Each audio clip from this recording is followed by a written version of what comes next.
ስብሐት ቅዱሳን ሰላም ጤና ይስጥልን የተወደዳችሁ አድማጭ ተመልካቾቻችን በዛሬው ዝግጅታችን አንድ እንግዳ ይዘንላችሁ ቀርበናል። እንግዳ በኢትዮጵያ ኦርቶዶክስ ተዋሕዶ ቤተክርስቲያን በአዊ ሀገረ ስብከት በዳንግላ ወረዳ ቤተ ክህነት ስር ከሚገኙ አብያተ ክርስቲያናት በአንዱ በመምህርነት የሚገኙ እናት ናቸው። እርሳቸውን በዚህ መርሃ ግብር እናስተዋውቃችሁ ወደድን። አብራችሁን ቆዩ።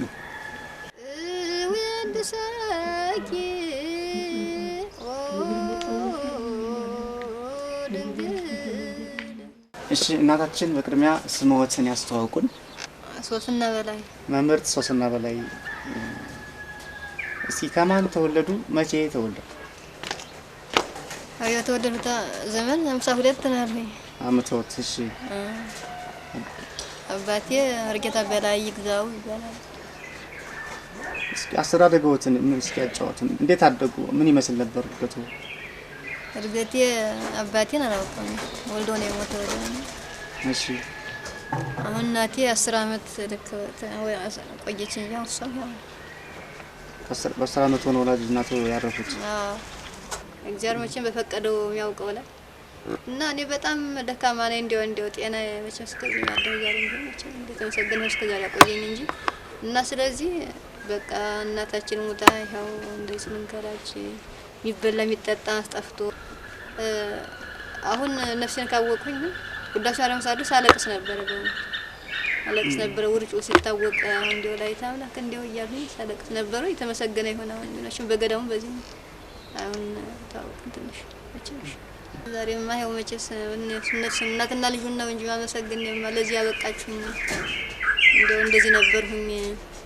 አንድ ወንድም የት ልጅ ነበረ ለምኝ ለብሼ ሳድርስ ሰድወኝ በጣም እንደው ሳለቅስ ጊዜ ተማሪው አዋጦ ሊገዛ ሳለ ዳዊት እስካሙሱ ደርሻለሁ። አንድ ካህን እንኪ ወለተ ጻድቅ እያልሽ እንድበሽ ብሎ አንድ ተጫርቃ መጣል። ልብስ ቢለብሱ ታጠው ነበር።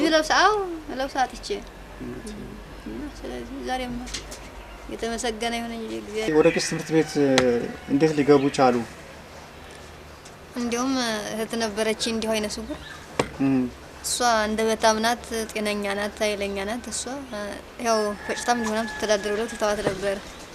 አሁን ግን ያው እቺም ጤና እስከዚህ አይደለም ስለሆነ እንዴው ተምራ ታስተምራ እንዴው ብትረዳ ባውነ ዘስናት በገዳም ብትቀመጥ በማለት ያውም ቢያልሁኝ ስለ እንዴው በግድ ወንድሞቼ ናቸው አስተማሪ ወንድሞቼ ቤተ ክህነት ትምህርት ተምረው ነበር። ወንድም ያለ እስኪ የትምህርቱን ህይወት እና የት እንደተማሩ ያጫውቱን። ያው ከበስማም እስከ ዳዊት እስከ አርባይት ሞድስ አርያም ክስተት መስተጋባ አርባይት አንቀጸ ብርሃን እነዚህማ ነቢያት ሰሎሞን እስከ ዜማው ድረስ ከመቅናዩ ድረስ ትምህርት የዋት ያው ከወንድሜ ነው እዛው ቤት ሳይወጡ። እና ድጓ ቤት ቲሊሊ ሚካኤል ወጥቼ ነበር ትንሽ ጊዜ እና ከተማ ሆኖ ትምህርት ማልተመቸም ሆነ አንድ 8 ወር ቆየቼ መጣሁ እና ቅዳሴ ቤት ገባ። ድጓውን ጨርሰዋል? ጀምሬው ነው ተውኛ ወንበር የለም ከተማ ሆኖ ብዛ እስከዚህ ሲሆነ ጊዜ ትቼ ነው መጣ። ምን ያክል ጊዜ ወሰደበት ይሄን ሁሉ ለመማር? አይ በስማም ብዬ ስል ያው ቤተሰብ ላይ ችግር መጣ፣ ረሃብ ጽም መጣ። ስለዚህ አክስቶች ነይ ጨቅላም ዘይ ቤቱን ጠብቂ እያሉ በጀመሩት በ2 አመት ወሰዱኝ። አሁን ወስደውኝ ያው ደግሞ ያው ጨቅላም ሳዝል እንዳምስል ደግሞ ጤናም ቢያለ እዚያ አይ ወዶ እግዚአብሔር እንግዲህ እንደፈቀዳት ትሁን ብሎ እኔ ጋር ትሙት ብሎ ወንድሜ አመጣኝ መልሶ እንጂ እና መቼም 5 አመት ይሆናል ተከላላ። እስከ ቅዳሴው ማለት ነው አይደለም? ዜማው ብቻ። ከበስመ አንስቶ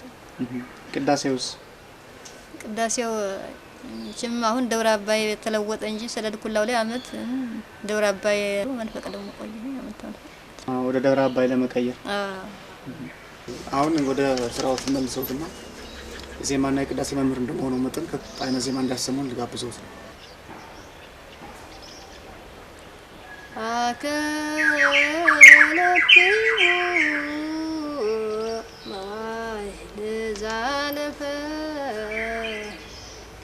ተቀናይኩም ለገይዘ ስጋክሙ ስቡህኒ ውእቱ ወልዑልኒ ውእቱ ለዓለም ዜኒ ንዜንወክሙ ወንነግረክሙ ሕገ እግዚአብሔር በጽሐ ጾም ዘሕግ ወዘስርዓት መዋዕለ ግብር ከመ ንጥቀነይ ለልዑል በኩሉ ልብና ንሰብሖ ለእግዚአብሔር ወንጸልይ ውስተ ጽርሐ መቅደሱ ይግዝ ነው። ይሄ ምን ላይ ያለ ዜማ ነው? ጾመ ድጓ ነው። የመቼ ጾመ ድጓ? ዘወረደ እስኪ እስል ደግሞ ሃሌሉያ ከመ ዘይቤ ሙሴ ጸአቱ እምትዕይንት ሶበ ይሰርቅ ፀሐይ ተንሥእ እግዚኦ ወይዘረው ጸርከ ወይጉየዩ ኩሎሙ ሊጸልኡከ ወበማኅደሩ ሰይቤ ተመየጥ እግዚኦ ላዕለ እስራኤል ሕዝብከ በልሁ ባይላ እዝል ነው። እስኪ አራራይ ዜማው ደግሞ ያሰሙ ቀደሳ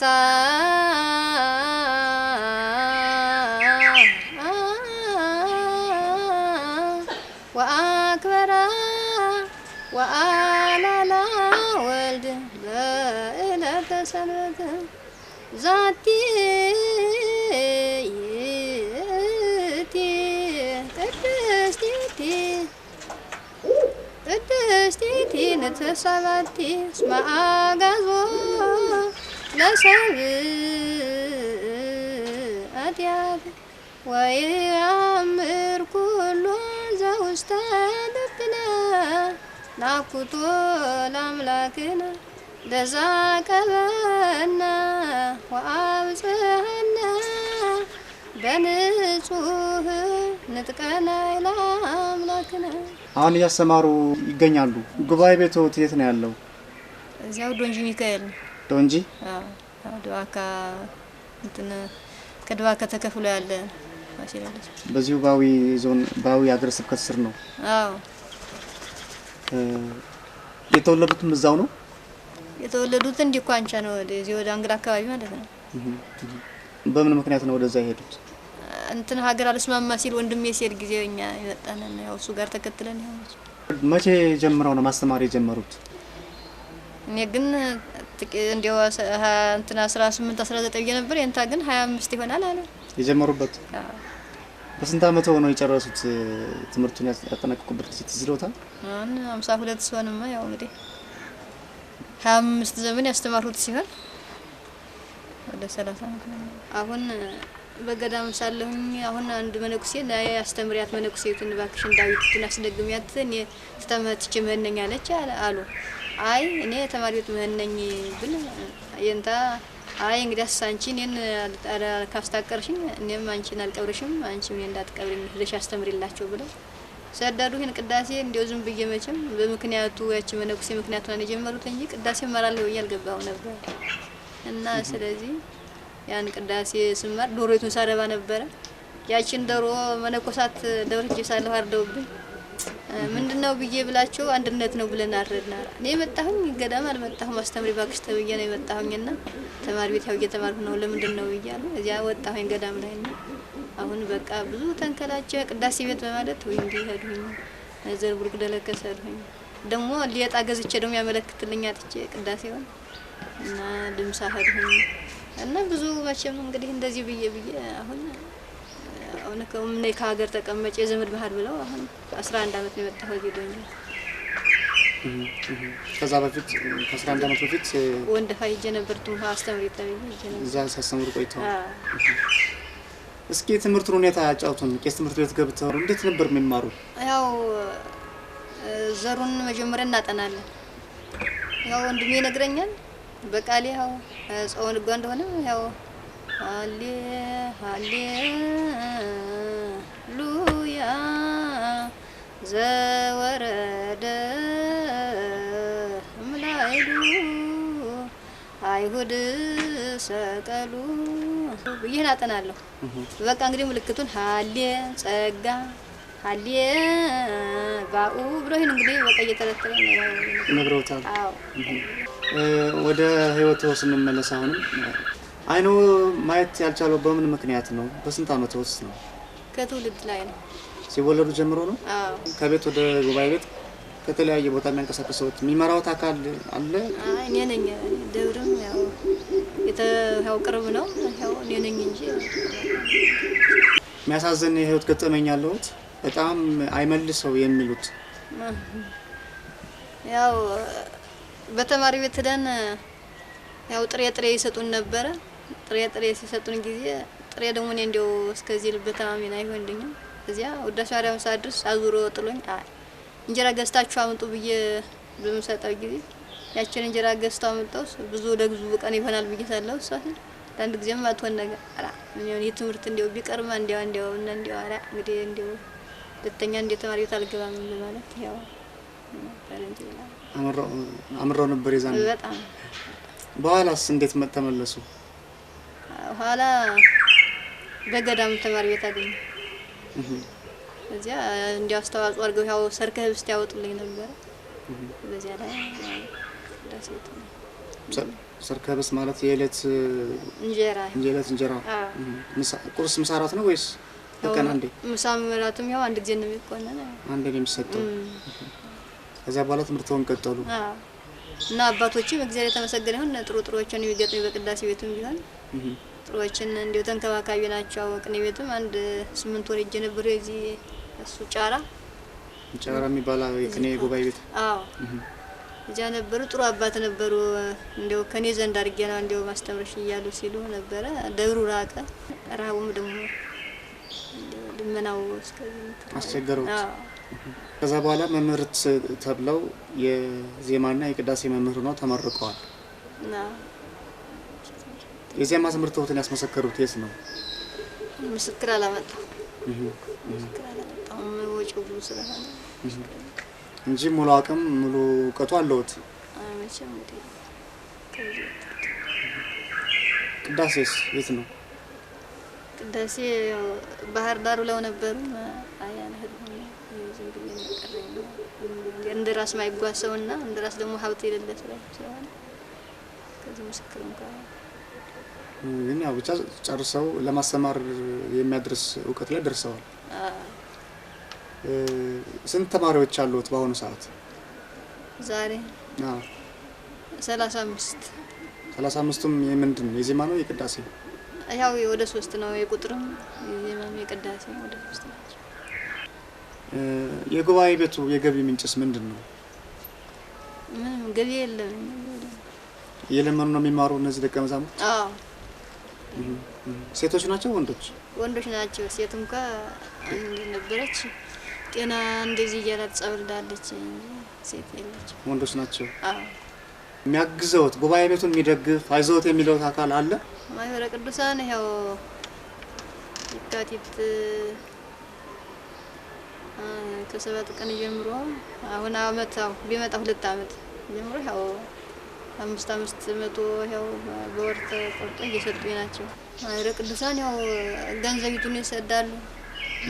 እዚህ ደግሞ ሂጄ አሁን ህዳር መድኃኔዓለም ያለፈው አመት ሂጄ ያው ሙሉ ልብሱን ሰጡ፣ እቃ ቤት መውጫም ሰጡ፣ ያው ገንዘብም ሰጡ። ጉባኤ ቤቱ ያው ተማሪው እየለመነ ነው የሚበላ። ቢያጣም ቢያገኝም ያው በእንተስ ለማርያም እያለ ነው ይኖር። ምርፋቅ ባህራ ሲኖር ያው ሄደን ያው እንቀማመሳለን። ያው ተማሪው ተከፍሎ ወደ 6 ወደ 7 ተከፍሎ ያው ይሄዳል። ውሃው እንጨቱ ቅርብ ነው ሀገሩ። ሌላ እንዴት ነው አካባቢው ሰውስ ማህበረሰቡ ጋር ያላችሁ ግንኙነትስ መልካም ነው? ያው እኛ ምን ጊዜውም ያው ተማሪዎቻችን ጋራ ነው ያለነ፣ እነሱ ነው ያለነ። ምን ከፈች ነገር የለም። ያው ካህናት ጋር ስንገናኝ ከዚህ በፊት አስተምረው ያወጡታቸው በቃ መዛሙርት አሉ ወይስ ገና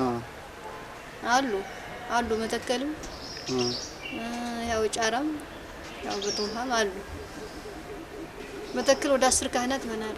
አሁን ያሉት ተማሪዎችስ በቅዳሴና በተለያየ አገልግሎት ይሳተፋሉ? አገልግሎት የደረሱት ያው ዲቁና አሁን ያው ጳጳሱም እንደሚመጡ መቼ እንደሆነ ይኖርን እየጠበቀን ነው። ያው ዲቁና መጥቶ ለማገልገል እንጂ ሌላ እዛ አገልግሎት የደረሰ ያው መምህራንም እንደ ስራቸው ሄደዋል። ጾም ድጎ የዘለቁት ህጻናት ናቸው። እንግዲህ እንኳን ምን ያው ጤናም እያነሳ እየጣለ ነው። እንግዲህ እንኳን እድሜያችንም ይዲበቃ ነው የሆነ እያልን ያለን። እሺ ሴት መሆንና መምህር መሆን እንዴት ይገለጻል? አዎ ጌታስ 36ቱን ቅዱሳት አንሷን ያስተማራቸው እንዲው ለማስተማሩ ግብዛ ፈንትና ይልም ሲሉ ግን ለቤተ ክርስቲያን ጸናጽል ይዞ መቋሚያ ይዞ እንደዚህ ለማለት ግን ይከብዳል። አይሆንም። ሴት ድምጿንም ከፍ አድርጋ ትናገር፣ በጸሎቷ ጊዜም ቤቷን ዘግታ ትጸልይ እና ስለዚህ የቤተ ክርስቲያን አይፈቅድላትም። ግን ለማስተማር ግን እንዲው መቼም ትድድር ስለሆነ በምን መደሪያም ይሆነ ግን በማለት ያው ወከርሁት። ሰው መቼም ደስ የሚለው አለ፣ ደስ የማይለው አለ በዚህ ምድር። አንዳንዱ መጓዝ ይወዳል፣ አንዳንዱ መተኛት ይወዳል፣ አንዳንዱ መጠጥ ያዝናናዋል፣ አንዳንዱ ደግሞ ቃል እግዚአብሔር ያዝናናዋል። እርስዎትን የሚያስደስተውት ምንድን ነው? አይ እኔ አይል ብትኖር ይኖራ ገዳም ለመጎብኘት ያው እህቶችን እናቶችን ለመታወቅ ገዳም ለመርዳት እንደዚያ መጽሐፍ ለመመልከት ይኸው ስም ለመጥራት እንጂ ቀረው እንደው እንጂ። ከሚሰሙት ውስጥ የሚያስደስተውት ምንድን ነው? የሚያሳዝነውትስ ምንድን ነው? አይ የሚያስደስት ያው ስም እግዚአብሔር ሲጠራ ነው እንጂ እኔ ሌላ ነገር የሚያስደስተኝ ነገር የለም። አሁን እኔ ከሚዘፈንበት ቦታ ከሚጨበጨብበት ጨብጫቦ ማለት እንደዚህ ያለው ሳይሆን አሁን ሰርግ ይመሰላል እኔ መሰላል እንደዚህ ከመሄደው ያው በሚለቀስበት ቦታ ይሄዱት ደስ ይለኛል። ከሚሰሙት ከሚወራው የሚያሳዝነውት ምንድን ነው?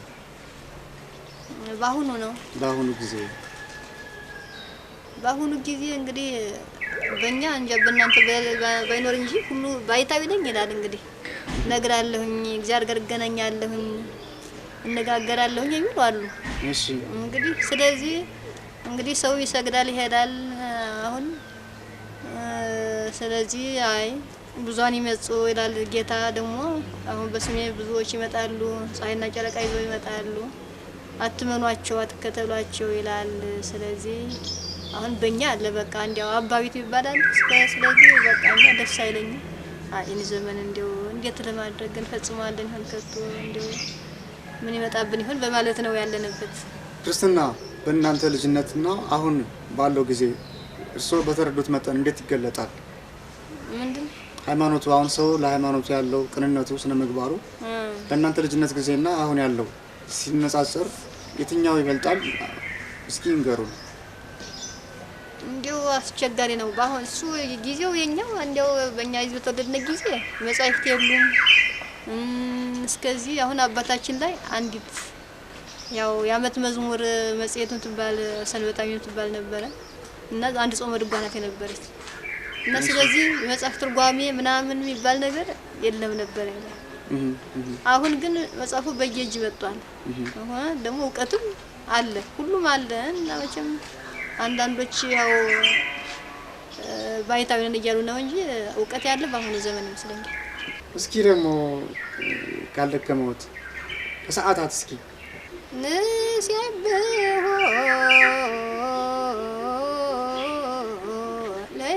ለእግዚአብሔር ለዘበስብሐት ቅዱሳን ይሴብሐ ዘኪያሁ ይሴብሑ ማኅበረ መላእክት ፍጹማን ሎቱ ይትቀነዩ ነፍሳተ ጻድቃን ወሎቱ ትሰግድ ቅድስተ ቤተ ክርስቲያን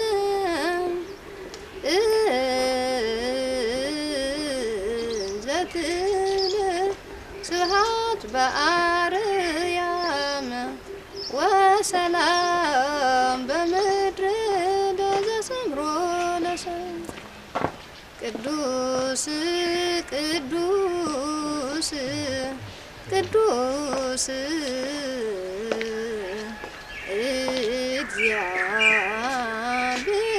እግዚአብሔር ሰለስቱ ገጻየ ዘባዱ ህላዌ አሃዚያለ በዘባቲ ምክር ጽምራታ ተስለስቶ ለኩሉ ዱር